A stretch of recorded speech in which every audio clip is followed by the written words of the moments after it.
when bad things happen to us, it's very weird how we can feel guilty or shame or all these weird negative emotions. And I remember as a kid, I knew I should tell my parents what happened at this sleepover, but I didn't want to tell them.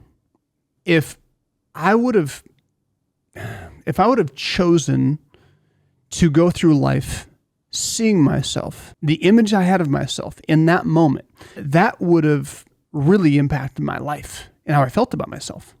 I felt like it was my fault. But I forced myself to tell my parents, and I'm so glad I did because it changed my life.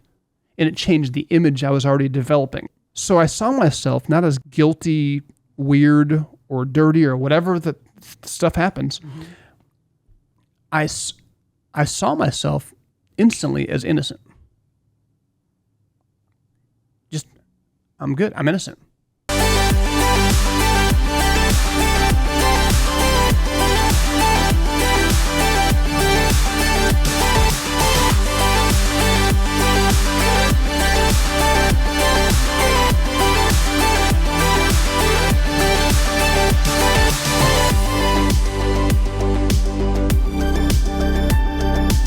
Welcome back to the 5-Star Life Show. I'm your host, Coach Seth, and I'm joined in studio with my co-host, Coach Mia. Thank you, Seth. Welcome back. Thank you. And we have our producer, Arnold, here mic'd up, ready to go as well. What's up? What's going on? Jeez. If you are watching this on YouTube, you got to see Coach Arnold's version of our intro for our video curriculum. We have a little the elementary version.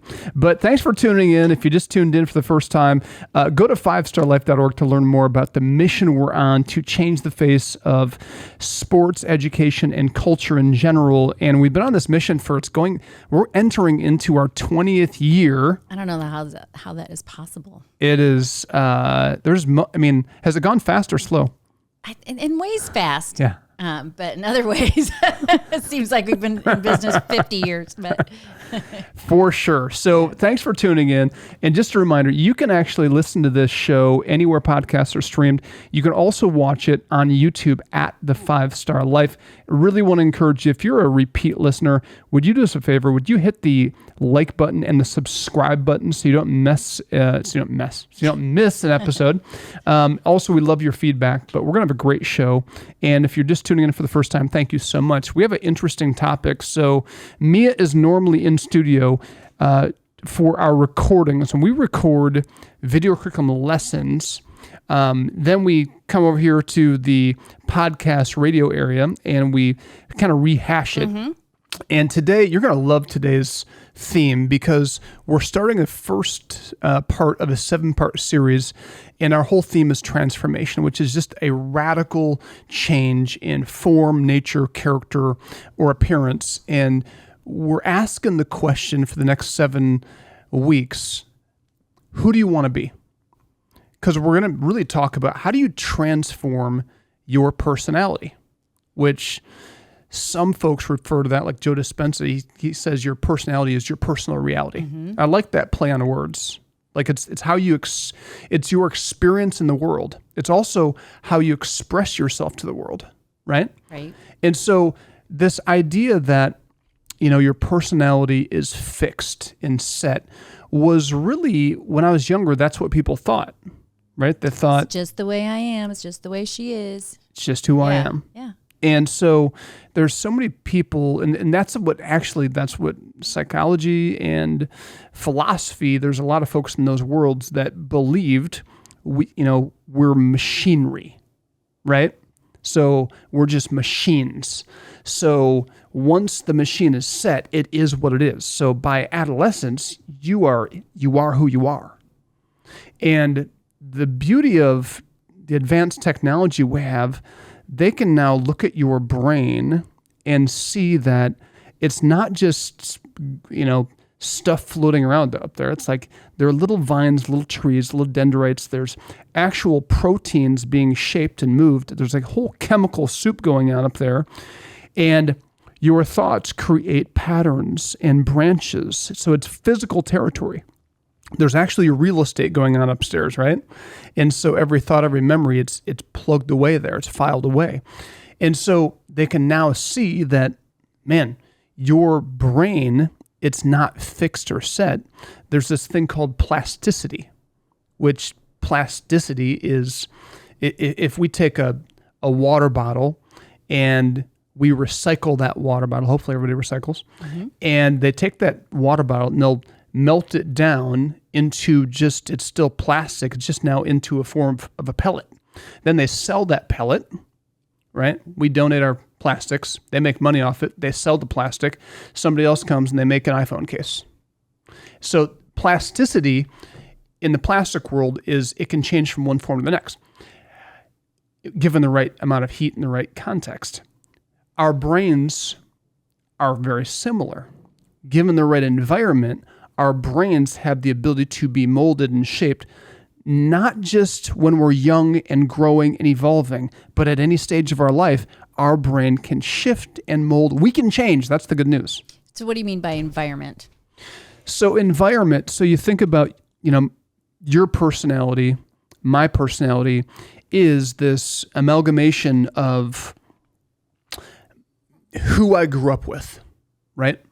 The family environment, the amount of love I received as a child, the experiences I had. So all of the good experiences, all of the bad and traumatic experiences, that all goes into this big bowl of soup in our brain, right? And that's what shapes our personality. So every good thing that happened to you, every bad thing that happened to you, every win, every loss, every relationship, every contact, all of that shapes, that environment shapes our personality. And it's like, have you ever heard of, there's a soup called kitchen sink soup. No. It's named because you put anything but the kitchen sink in that soup. Okay. So you got bacon in the fridge, you throw it in there, you got potatoes, you got celery, you got carrots, you got some kind of beans, you just throw it all in there, all kinds of spices. And you heat that up and all those flavors start to come together and it creates a very unique soup based on what you put in, right? Okay. Same concept here. We are the compilation of all those different factors. We are so complex. And the beauty of our personality is if we choose, we can keep evolving and growing and learning. So when I see somebody with a personality trait I can say, you know what? I like that personality trait. I want to be more like that. I want to add that to who I am. So I can grab that and throw it in the soup. And if I'm intentional, that can grow and become a part of my nature. That's fun. So did I hear you correctly, though? So you're saying that we can change if we're in a different environment. So being around people that you like, part of their personality is changing your environment. Well, I think that that can give you information. It can inform you. If you spend enough time with that person, they can rub off on you. The repetition, right? And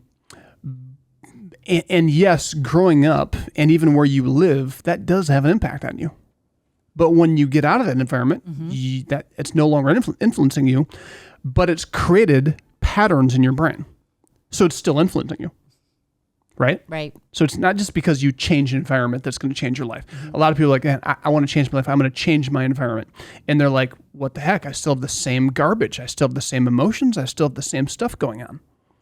And it's because we are not, literally, it becomes fixed in our minds. It becomes fixed in our emotions. Right. Although we can change, it is fixed until we choose to change it. Well, I always think of kids, and I'm like, they really can't get out of their environment. If the terrible environment is home, sometimes that's very difficult to be removed from that environment. Correct. Yeah, 100%. So, what we're going to do is in this lesson is focus in on how do you change? Like, how do if I don't like my personal reality, if I don't like my personality, we're not stuck. We can change. So it's starting to identify, who do I want to be? And that's a fun question to ask yourself. Who do I want to be? if I could be anybody, and a lot of people get confused and they think, well, maybe that's a simple question. Like for kids, I want to be a pilot, or I want to be a pro athlete, or I want to be like, no, that's what you want to do. Like if you ask the question, like, what do you want to do? You'd say, I want to be a pilot. I want to be a teacher. Who you want to be is, what are the character traits, right? Mm-hmm. That you want to be known for? Like, who do you want to be? I think we get that so wrong with that question, especially to little kids. And I don't think when we were growing up that we were asked that a lot. Like that was the driving force of like, where you want to go. What are your goals? What are your motivation? I don't know that we ask kids that exact same question, but it does go to a profession versus really the person you want to be. Which then you bleed into, and the reason is it's important to separate it, and it's dangerous for kids. It's so good to ask the question, where do you want to go? Mm. But you also have to ask the question, who do you want to be? Right. And as a parent of kids, our focus should be on who do you want to be? Kind, compassionate, honest, a person of integrity, a respectful person. This is where the focus of parenting should be. I'm a huge believer that if you focus on who you want to be, where you'll end up will be incredibly successful. Right? Right. Instead of focusing on where I want to go. All right, we got to take a quick commercial break. We'll come right back after this. Did you know that you can bring the values, lessons, and mindsets Coach Seth discusses on the 5 Star Life podcast to your local community? Schools are searching for programs and content that work. Just a simple introduction to your teacher or principal could be a game changer in your community. Inquire at 5starlife.org and someone from our team will be in touch.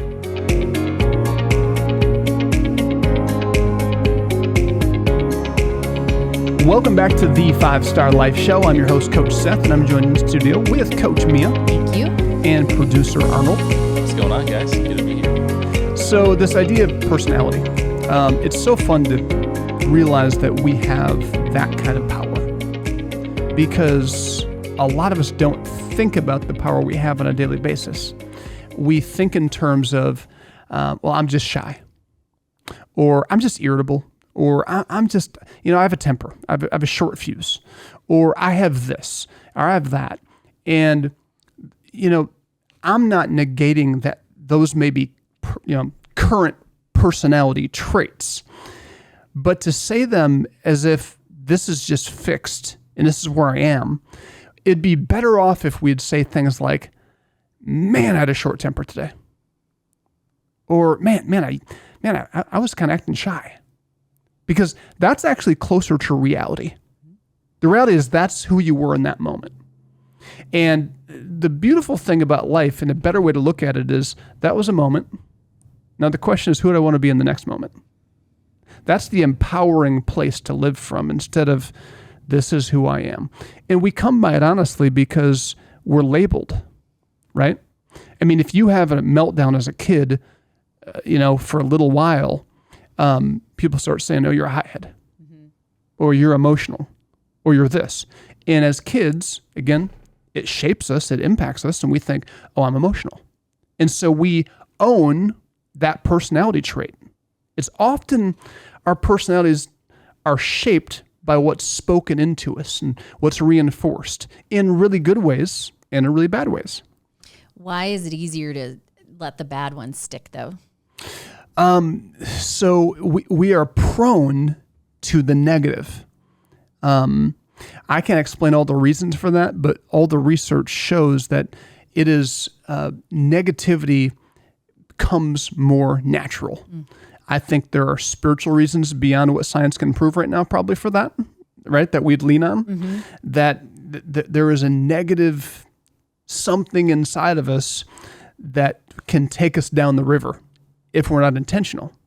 But at the same time, there is this positive momentum that if we create it, our momentum will shift and we can take it down this place. But research is pretty clear that, our upbringing, it does set some of those things in motion. And so changing it is like flowing upstream. Changing a current is hard, not just swimming upstream, but changing a current.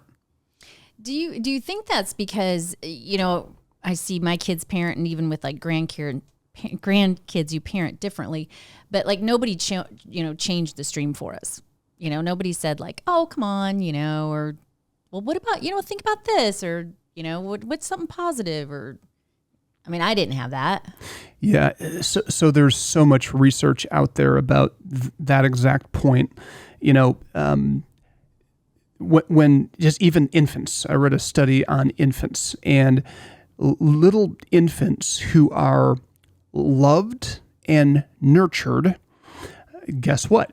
They end up, because of that nurturing, they feel safe, they feel secure, and when they're nurtured in a healthy way, they then find freedom of expression. They can separate from their caregiver, and they can play, and they can create, and they can problem solve, right? And again, part of the nurturing that they're talking about in the research project is if a kid struggles or fails, they're nurtured along. They're not chastised. There's not fear involved. There's correction, but there's an allowance of kids to develop and learn and explore and fail and succeed and achieve. But not this fearful, but when they're in an environment where that infant or that toddler even has a parent who is fearful and they're afraid for their child, the kid learns fear and learns that failure is bad. And therefore, they stop trying new things, exploring, creating, because it feels bad, because of their environment is telling them, be careful, or don't do it this way, or don't do it that way. So all those things, there's a lot there. Yeah. And again, as a parent, we don't get it perfect. We can't be perfect. It's good to learn about how the brain works and how kids work so we can start to step out of this fear cycle and into love cycle. And so the other part of the study showed that kids who were in environments where maybe the mom or dad, the main nurturer, was just maybe not real present. So a nurtured baby, a stranger comes in the room, and the little baby will crawl over to the mom and want to be held. Why? Because they're not too sure about this new environment, this new person. But in a short amount of time, if the mom responds positively to the new person, the baby's fine. They're quickly soothed. They quickly have confidence that I'm okay, and they'll keep playing. But a baby in an environment that's not nurtured well, they will be fussy. They will be very hesitant. They won't come back and allow nurturing to happen. They won't even make eye contact with the mother. They'll kind of have this weird, distant, half-nurtured environment where they want to be held, but they can't receive nurturing. So all of that plays into personality traits later on where we can't experience intimacy and nurturing from other people. It all happens at a young age. And so it's why the way we interact, the way we handle our kids, like when a kid wants to be held, nurtured, not to say, oh, figure it out, you're okay. It's good to nurture them and love them. And within a short amount of time, they'll be okay. But it takes that communication in reading your child in those moments. So all that stuff goes into it. That's what I'm saying. So what about the baby? Yeah. So I'm the youngest. Yeah. So I'm a baby youngest, too. yeah. I'm a baby too, and all that stuff matters, and that's why, as a parent, it's so good to read and learn, and to think about why you do what you do with your baby and with your kids. Like, am I doing this because and I get it. Sometimes we're exhausted. Sometimes we're on edge. And then sometimes we're just busy, right? And so, but those early years are huge. Mm-hmm. They're very huge. Interesting. Yeah.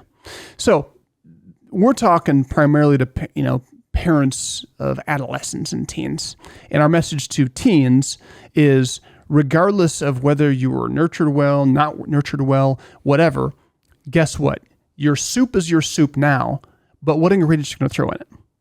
Like, what do you want to change? Who do you want to be? You may have some tendencies that you don't like, some fear tendencies, some insecurity tendencies, some shyness tendencies, whatever they are. But you can absolutely change if you want to. And the change, it begins by starting to look at your self-concept. Like, how do I see myself? Right? Your self-concept is made up, we've talked about this before, it's been a while, but it's made up of two parts. Your self-image, how you see yourself, those images that represent who you are when you look at yourself in the mirror, when you think about yourself, which we can talk about that. And then it's also the second part of this is your self-esteem, how you feel about yourself. And they're directly linked. How you see yourself is directly linked to how you feel about yourself, right? They're linked. The thoughts, the emotions. We were just talking about that with men and women, how women look in the mirror and see one thing and men look in the mirror and don't see it. They're just like, man, I'm looking great. We should all be like that. My wife hates that about me. She's just like, yeah, you guys are so arrogant. You just look in the mirror and you think, you see all your great points. And it is very funny. We're very different in that way. Yeah. I mean, you see people running and it's like, dude, you need a little more woman in you right now. Or the way sometimes we dress. It's like every guy needs a woman to help them out. Just to give him a little reality. Not my husband. He says he's been dressing himself his whole life, so he doesn't need anybody to help him. But no, but it's a great quality that you don't, and maybe it's probably a learned behavior from, TV, the media, whatever. Yeah. A little harder on women than men. Yeah. And yes. And so women are very hard on themselves. So when we come back from this break, I want to dive into how do you start to dive in and create new images, and how do you start to regulate? I mean, we actually have control of our self-esteem as well. So we'll come right back after this. 5 Star Life is a not-for-profit organization dedicated to changing the face of culture by changing kids' mindsets. Since 2005, we've impacted hundreds of thousands of lives thanks to the generous support of individuals, small businesses, corporations, and foundations. Are you interested in helping 5 Star Life grow into all 50 states? With your donation or introduction, you can help bring 5 Star Life to your community, school, and state. Go to 5starlife.org and send us an email today. That's FIVESTARLIFE.org. Welcome back to the 5 Star Life Show. I'm your host, Coach Seth, joined in the studio with Coach Mia and producer Arnold. What's going on, guys? Hey, I keep on forgetting about you over there. I haven't even looked your way. You got any thoughts initially on what we're talking about? I mean, yeah, lots of good thoughts. An initial thought that came to mind is, you talk about this idea of, you can transform, your personality or who you are. And, the lessons on the one hand are, our lessons are for K through 12, right? But the message today on our radio show, we're speaking to parents. And so as a parent, you're listening to this and you're thinking about it from two perspectives. Number one, what can I do, in my own life with my bowl of soup on the one hand.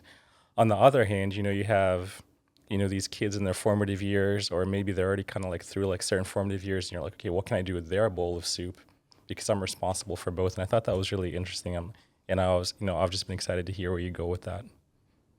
Good stuff. That is good. So let's talk about the first part of our self-concept, or our identity, who we are, our self-image. If a person goes through life seeing themselves as ugly, slow, annoying, and weak, they're going to have a very different experience from a person who goes through life seeing themselves as good-looking, smart, hardworking, and strong. They're going to have very different experiences. And their self-image is going to directly influence how they feel about themselves. So their entire experience through life and the filter through which they go through life is going to be very different. Why? Because self-image and self-esteem are tied together. So I use this illustration with some of our older kids. As a kid, I was molested by a cousin. You've heard that story before. If I would have chosen to go through life seeing myself, the image I had of myself in that moment, if I would have just played that on a repeat and that was my self-image, that would have really impacted my life and how I felt about myself. And, when it happened, it's weird. When bad things happen, this is for anybody out there, like who is hung up on the past. When bad things happen to us, it's very weird how we can feel guilty or shame or all these weird negative emotions. And I remember as a kid, I knew I should tell my parents what happened at this sleepover with this, older cousin, but I didn't want to tell them. Because I thought they're probably going to get mad at me or they'll be disappointed in me because I felt like it was my fault. But I forced myself to tell my parents, and I'm so glad I did because it changed my life. And it changed the image I was already developing. I mean, in a matter of hours, it was it gets a hold of you. Oh, yeah. Not just how you see yourself, how you feel about yourself. But that conversation with my parents, they just opened up by saying, we are so sorry this happened to you. And it's not your fault. It's his fault. Those simple words right there that took them less than 10 seconds to say changed the way I saw myself. So I saw myself not as guilty and shameful and maybe even felt about myself as like guilty, weird, or dirty or whatever the stuff happens. Mm-hmm. I saw myself instantly as innocent. Just, I'm good. I'm innocent. It's okay. That right there is a game changer. Just the matter of how you see yourself. And then that reflected. So I can talk about this and I don't have trauma. It's not triggering. It's not hurtful because of the way it was processed. And the beautiful thing about it is it's never too late to process something. I was just going to ask you that. Do you think that, unfortunately, not everybody gets to have that response from their parents or whoever they decide to tell, something to. But later in life, if somebody comes along and they understand and they offer that same, response that you had, do you feel like what does science say, that they can take that and receive it and change and kind of get rid of that? I think that's the key. You said receive it. I think the key is you have to be able to receive it. Mm-hmm. You have to be able to receive truth. You have to be able to receive a new image. And if you can receive a new image, you can then receive a new feeling from that image. That image will produce a feeling. And when it can happen at any stage. That's the exciting part of this. And there's been some bad information out there that says it happened, you're stuck, it's fixed, deal with it, cope.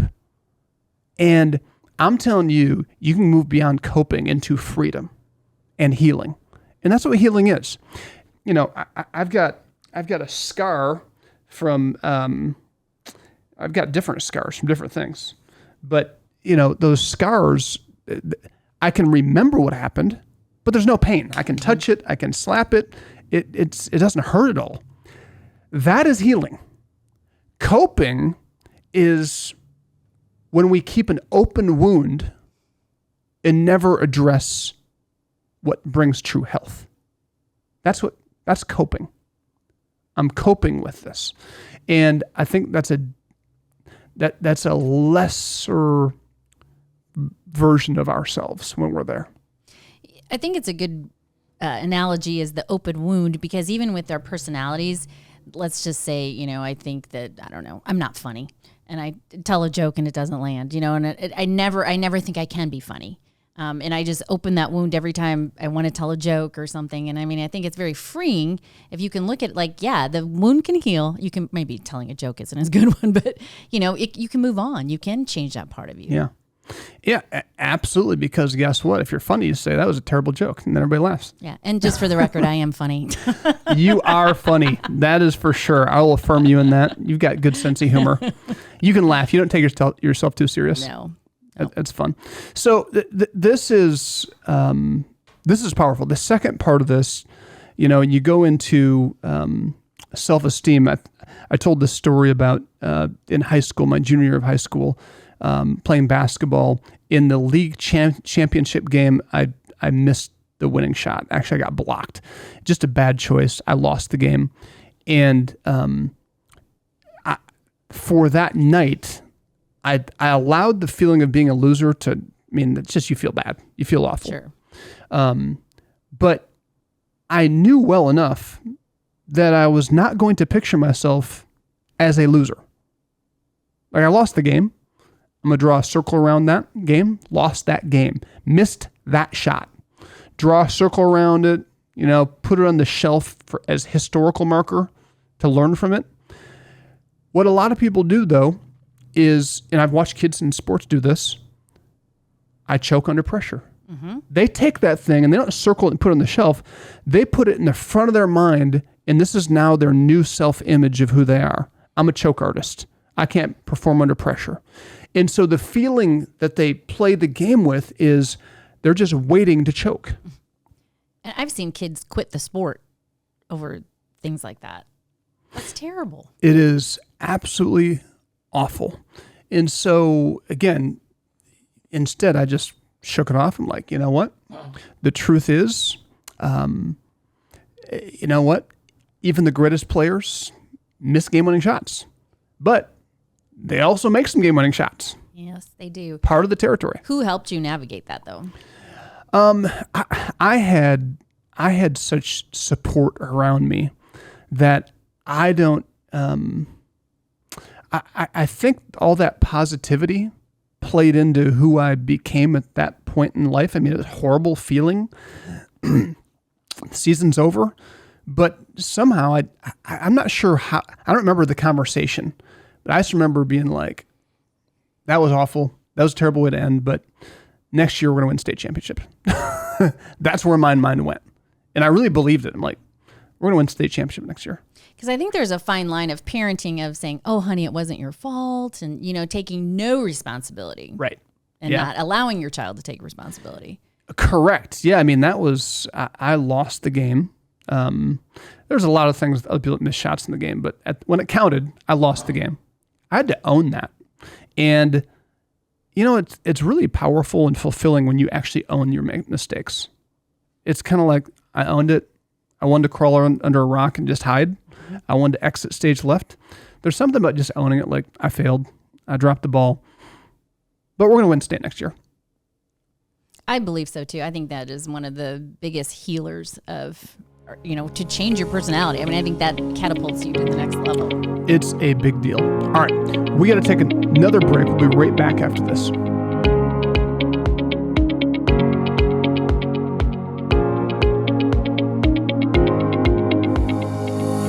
Five Star Life offers year-round programs for kids at our 350-acre training facility that we call Summit. These programs focus on 3 core components. First, each program includes lessons from our curriculum that targets kids' mindset. Secondly, each program teaches a skill like equine, archery, blacksmithing, basketball, fishing, boating, and many more. Thirdly, our programs connect kids to mentors we call coaches, who are trained to help kids live a 5-star life. Go to 5starlife.org to learn more or sign up your kids. Welcome back to the 5-Star Life Show. I'm your host, Coach Seth, joined in studio with Coach Mia and producer Arnold. Hey, guys. The mouthful, Producer Arnold. Just go ahead. If you're listening, just try to say that. Just say it like 3 or 4 times fast. See how it goes for you. I don't know why that's so hard, but it is. It's hard for me, too. All those R's. So, we left off, we're talking about personality and the fact that we can transform our personality. We keep evolving and growing if we choose to. Now, the other statistic that's interesting is the average emotional intelligence. The average adult is at a 13-year-old emotional intelligence level. So what that says is most people are fixed and they're locked in emotionally, mentally at a middle school level and never grow beyond that. Not because we can't, because we choose not to. And so it's the choice of saying, I want to keep growing and developing my personality. And, it's so interesting. Being around people is such a great way to help grow your personality. Like, people will bring out the stuff that you need to work on. Like our reaction. I don't like the way I reacted to that. Why did I react that way? That's part of shaping your personality, right? But it's often being in work environments, around family, in dating relationships, and love. Like, the closer you let people in, the more that's going to be exposed. And instead of running away from it, if you can hang in there, it's amazing how those become big signals of, hey, got to work on this part of my personality. But you also have to be aware of it. You have to be receptive to it, because other people can also say, "Oh my gosh, that person, triggered me. That person really irritated me. Mm-hmm. See how he looked at me?" Yeah. And I have a little bit of that in me, but I fight it because I don't like that part of me. Right. And there's nothing, like, again, the emotions are not the problem. The emotions are the flags saying, hey, you're not, like, there's a response here. There's something going on. Pay attention to it. We shame our emotions. It's okay to feel sad. It's okay to feel angry. It's okay to feel, it's nothing wrong with it. It's what we do with it that matters. It's supposed to be signaling, hey, I'm stirred up right now for a reason. What am I going to do with this information? And then what's my next action step? Who am I going to be right now in this moment? That's how we shape our personality. It's those moments that help stimulate growth if we allow it. Explain shaming your emotions a little bit deeper. Well, we get mad at our temper, at our sadness, at our anxiety, at all those things. We get mad and we get disappointed with ourselves, and we kind of shame those things instead of just latching onto it and just sitting in it and looking at it like, okay, where's this coming from? That's what we're supposed to do. Why am I so angry? Why did that so offend me? Why did that trigger me? Where's that coming from? There's a reason for it. So if you can, your personality will grow and change if you can own it, look at it, and start to think through, okay, it's because of this, this, and this. Or, man, because I just took it wrong, or because I'm selfish, or because of, you can find out where the personality kind of defect is or what triggers you. And there's definitely sometimes where people are just defensive. And if somebody comes up and slaps my kid, I'm going to be offended. If I don't have any emotions about that, then there's probably something, I'm probably not alive. Like, emotions enhance our life on earth. I love that. They're red flags. Yeah. Just kind of warning, and not even in a bad way. Just like, hey, yes, wake up. Wake up. You're here. You're alive. Mm-hmm. You're alive for something, though. What are you going to do with this? So going back to this whole fit, whether something happened to you that shaped your personality or whether you did something, a mistake, we think about me missing that last shot. What we do is we often make our last failure or what somebody did to us larger than life. And that becomes the thing that shapes, so much of who we are. And that is really dangerous. We don't need to do that. But it takes being intentional to change that. When you say things like that, I always think of that one person, that one friend that you have that says, well, I can't change. This is where I'm at. Yeah. And so, but that's because the image you have of yourself is being stuck right there forever. It's an image. That's your reality. So you have emotions that are telling you the same thing that your picture is showing you. And so until you, and this is really the hack and the way to go about changing this. If you think about a plastic bottle being recycled and heated up and melted down, the way you start to melt down and change your personality is awareness, right? You have awareness. And you mentioned Joe Dispenza. He actually says, he's done a lot of research on this, the very first part of your day is the most suggestive part of your day. We're most open to suggestion and change at the beginning of our day. And so it's why it's so important to start your day with a right mental, an intentional mental image. Isn't it weird how do you just wake up without having done anything? You're not being intentional with your thoughts. How do you wake up just in a bad mood or sad or angry or depressed or stressed? How does that happen? How does that happen? I used to be that person, though. I would wake up angry. Yes. Because you go to bed angry. I mean, you're always angry. You never try to get out of that. That is the cycle. And that is the soup we've made. So to change the soup at the beginning of the day, as those things start hitting, you say, hold on, time out. No. I'm gonna clear my mind, and I'm just gonna focus on my breathing.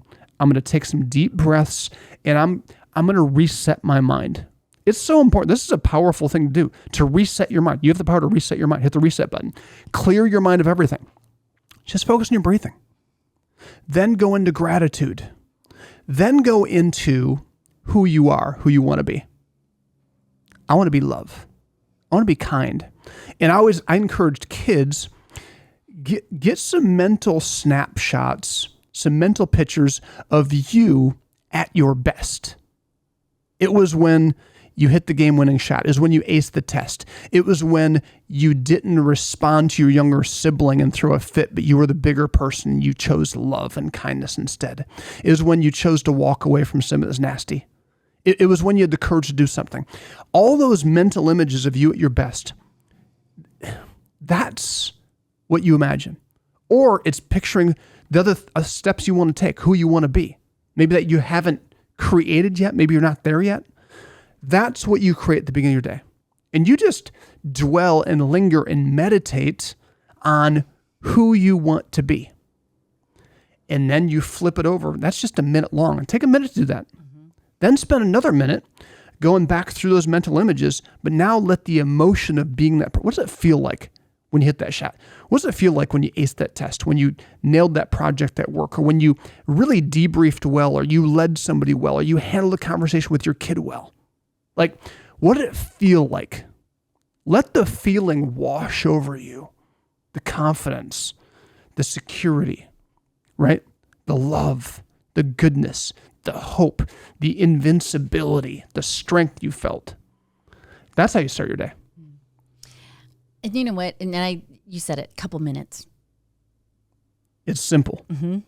And if you will do that every day, and then at the end of the day before you go to bed, if you'll reset again, like you mentioned, you went to bed angry. That's a problem, because how you go to bed is so big, because when you're sleeping, it's now just subconscious time. And your subconscious is feeding off the last experience you gave it. That's why often our dreams are linked to what we watched or what happened, right? It stirs stuff up. So subconsciously, research shows that we can program ourselves as we sleep. So when you get up, it's big to set the tone for the day. But then before we go to bed, reset again. Two powerful things that are proven to shape personality. Fun stuff. It is fun. So this is where the work begins, though, because we have habits and cycles and ruts we're in. And so, like, literally, this is just a really good idea until you choose to, before you go to bed tonight, practice this, or maybe right now, take 5 minutes to start. You don't just have to limit this to the beginning of your day. Do it throughout the day. I will reset several times. If I see myself all of a sudden wandering into a bad place, I'll reset. So this is a great start. All right. What a great show. Thanks for tuning in. Thanks for listening again. Please do me a favor. If you like this show, like it, subscribe to it, but then share it with the world and help somebody else along their journey. Thanks so much for tuning in. Go to 5starlife.org to learn more.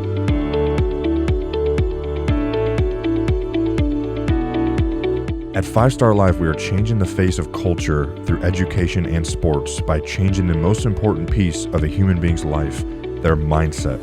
If you are interested in being a part of our journey, please visit 5starlife.org for more information on volunteer and donation opportunities.